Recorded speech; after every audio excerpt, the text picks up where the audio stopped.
আমি জীবিত মানুষের মতো জবাব দিয়ে দিই।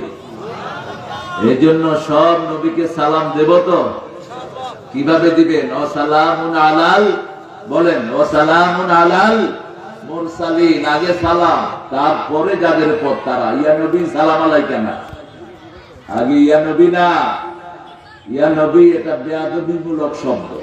ইয়া আইয়ুহান নবী, ডিগনিফাইড পারসন।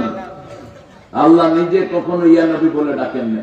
কি বলেছেন? ইয়া আইয়ুহান নবী, ইয়া আইয়ুহার রাসূল বাল্লিগ মা উনজিলা ইলাইকা মির রাব্বিক ফাইন লাম তাফআল ফামা বাল্লাগতা রিসালাতাক আল্লাহু ইয়াসিমুকা মিনান নাস। এইজন্য আল্লাহ যেভাবে শিখিয়েছেন আমরা যেন সেইভাবে করতে পারি, আল্লাহ তৌফিক দান করুন। এখন আমরা চাইবো আকাশের দরজাগুলো খুলে যাক। রহমত আসে কোত্থেকে? জোরে বলেন। রিজিক আসে কোত্থেকে? আসমান থেকে। লোহা